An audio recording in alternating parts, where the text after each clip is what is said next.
Hello aspirants, మనకి day 5 schedule polity, president, మనకి governor, current అఫైర్స్లో జూన్ 2024, ఎన్విరాన్మెంట్లో current affairs June 2024, AP history 1.5 hour revision. ఇది 5th day schedule.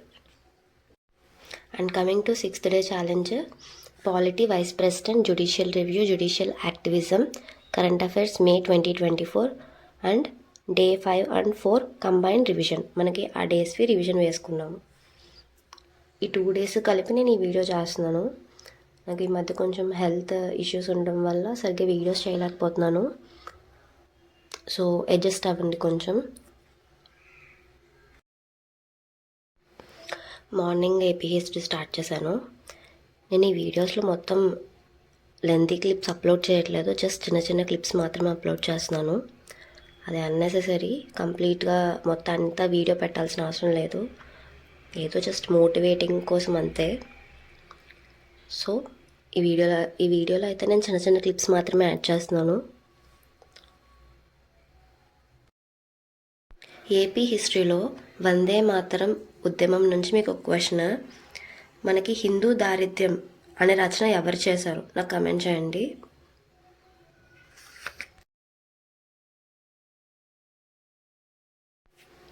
మనకి revision అనేది చాలా important. And also previous years questions. ఈ ప్రీవియస్ ఇయర్స్ క్వశ్చన్స్ చూడమని నేను చాలాసార్లు చెప్పాను.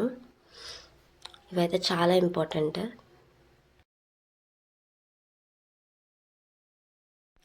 ఈ వీడియోలో పాలిటీ మీద క్వశ్చన్స్ కూడా నేను వీడియో చేస్తూనే అడుగుతాను, లాస్ట్లో కూడా క్వశ్చన్స్ ఇస్తాను. ఆ వీడియోస్లో నేను అడిగిన క్వశ్చన్కి కమెంట్ సెక్షన్లో నాకు ఆన్సర్ చేయండి.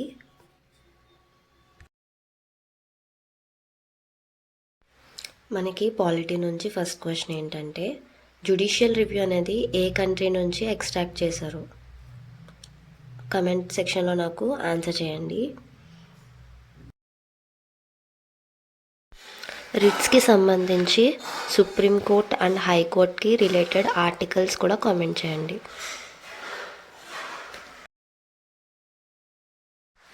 ఈ వీడియోలో మీకు ఒక కరెంట్ అఫైర్ రిలేటెడ్ టాపిక్ చెప్తాను, పాలిటిక్స్ సంబంధించి.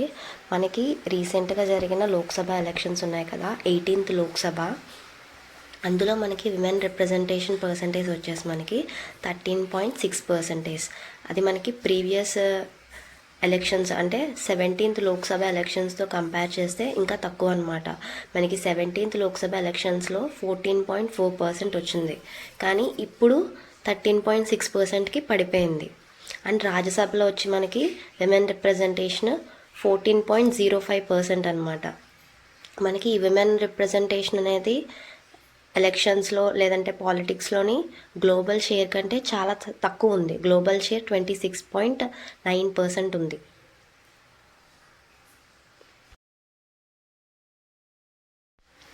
తర్వాత నేను current affairs revision and polity revision కూడా పెట్టుకున్నాను. బ్యాక్గ్రౌండ్ నాయిసెస్ వస్తే కొంచెం ఇగ్నోర్ చేయండి. ఇక్కడ బాగా వర్షాలు పడడం వల్ల ఆ సౌండ్ క్యాప్చర్ అయిపోయింది.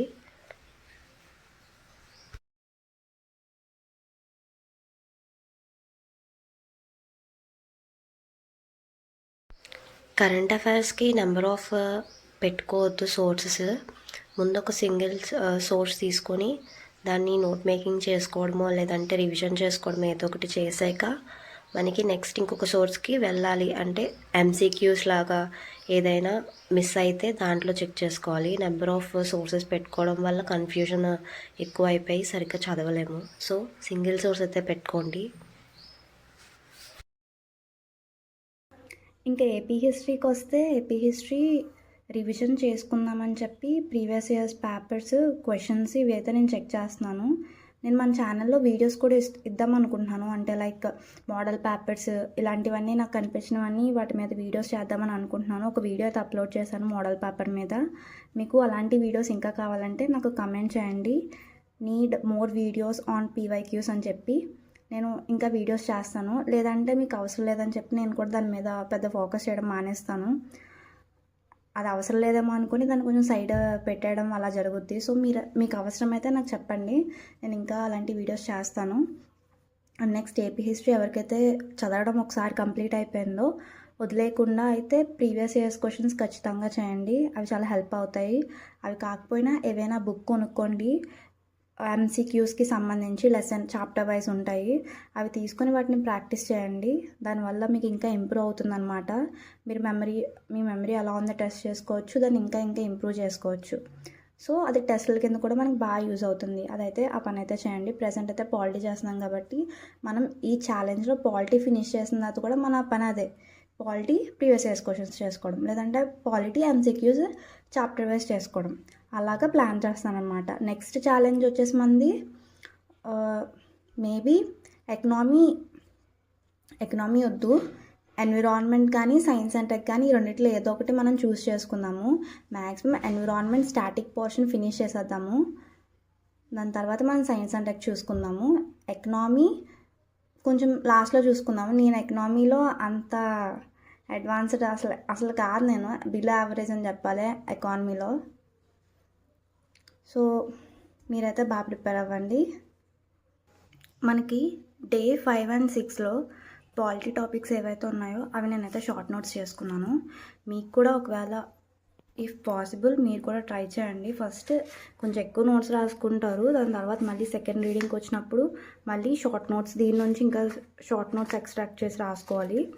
నేనైతే ఇలాగా షార్ట్ నోట్స్ ప్రిపేర్ చేసుకున్నాను. ప్రెసిడెంట్కి అండ్ నెక్స్ట్ వైస్ ప్రెసిడెంట్కి అండ్ గవర్నర్కి ఇలా షార్ట్ నోట్స్ అయితే నేను ప్రిపేర్ చేసుకున్నాను. అండ్ సీఎం, ప్రైమ్ మినిస్టర్, అలాగే జ్యుడిషియల్ రివ్యూ, ఇలాగ నేను షార్ట్ నోట్స్ అయితే ప్రిపేర్ చేసుకున్నాను కొన్ని టాపిక్స్కి.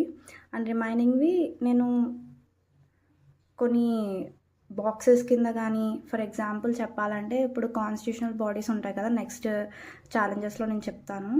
ఆ కాన్స్టిట్యూషనల్ బాడీస్ అన్నీ ఒక దగ్గర ఒక బాక్స్ లాగా మనకి అన్నీ ఒకే చోట ఉండేలాగా ఈజీగా రివిజన్ అవ్వేలా ఎలా చేయాలో అది కూడా చెప్తాను నేను. ఇలాగ మనకి ఓన్ షార్ట్ నోట్స్ చేసుకోవడం వల్ల మనకి ఈజీగా మెమరైజ్ చేసుకోవచ్చు. నెక్స్ట్ దీని నుంచి ఇంకో షార్ట్ నోట్స్ ప్రిపేర్ చేసేటప్పటికి మనకే తెలుస్తుంది ఏది ఇంపార్టెంట్, మనకి ఎంతవరకు గుర్తుందని మనం అసెస్ చేసుకోవచ్చు మనం. సో నేనైతే ఇలా చేసుకున్నాను షార్ట్ నోట్స్. మీరు కూడా చేయండి, ఎందుకంటే ఇప్పుడు ఇంకా టైం ఇచ్చారు కాబట్టి మీరు చేస్తే ఇంకా మీకు రివిజన్ అవుతుంది. నోట్సెస్ మీకు హెల్ప్ఫుల్గా కూడా ఉంటాయి మనకి ఫ్యూచర్లో కూడా. సో మీకు టైం ఉంటే డెఫినెట్గా అయితే ట్రై చేయండి. కరెంట్ అఫైర్స్కి కూడా మీరు షార్ట్ నోట్స్ ప్రిపేర్ చేసుకోవడానికి ట్రై చేయండి. ఎందుకంటే కరెంట్ అఫైర్స్ మీరు ఎన్నిసార్లు చూసినా మర్చిపోతూ ఉంటారు. నేనైతే మర్చిపోతాను, నా మెమరీ పవర్ చాలా లో. సో ఒకవేళ మీరు కూడా సేమ్ నా కేటగిరీ అయితే ట్రై చేయండి నోట్స్ ప్రిపేర్ చేసుకోవడానికి. అట్లీస్ట్ షార్ట్గా రాసుకోండి క్రిస్ప్ నోట్స్ కింద, సో దట్ మీకు హెల్ప్ అవుతుంది ఎగ్జామ్ టైంలో. ఈరోజు వీడియోలో first question, the governor of a state May exercise disciplinary powers when 1. He or she is not convinced by the advice of the Council of Ministers. 2. The Constitution requires him or her to act in his or her discretion in certain matters. 3. He or she is appointed as the administrator of an adjoining UT. Options వచ్చి 1, 2, 3, 1 and 2 only, 2 and 3 only, 3 only. And second question, నేను lengthy questions ఇస్తున్నాను మీకు help అవ్వాలని చెప్పి ఎగ్జామ్లో. And second question వచ్చి, which of the following are true about legislative council of a state? 1. Its total number of members does not exceed 2/3 of the total number of members in the legislative assembly of that state but not less than 40. 2. 1/3 of its members are elected by the legislative assembly, 1/3 by the local bodies, 1/12 by teachers, 1/12 by university graduates, and 1/6 nominated by governor. And 3. It can't be dissolved. 4. 1/3 of its members retire every year. మనకి options వచ్చి 1, 2, 3, 2, 3, 2, 3, 4, 1, 2, 3, 4. నాకు comment బాక్స్లో answer చేయండి. Thank you, bye. And please don't forget to like and subscribe. Thank you.